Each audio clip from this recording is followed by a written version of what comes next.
বন্ধুরা দেখতে পাচ্ছেন আমি কিভাবে চাল গুঁড়ো করছি। দেখতে পাচ্ছেন এই যে চাল এতগুলো গুঁড়ো করে ফেলেছি। ঠিক আছে, আজকের আমাদের বাড়িতে পুরপিঠো হবে, বুঝতে পেরেছো বন্ধুরা? সবাই আসবে আমাদের বাড়িতে খেতে।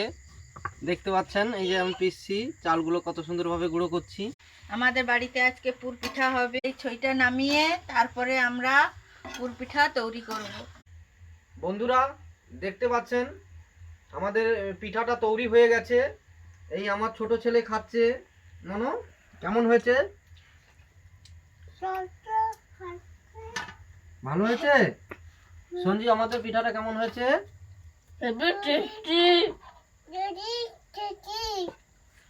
এই যে পিঠা তৈরি করছি, আমি এখানে অনেকগুলো পিঠা তৈরি করে এসেছি। প্রথমে ঘাড়ি হয়েছিল, সেগুলো খাওয়া হয়ে গেছে। আবার এই যে একটা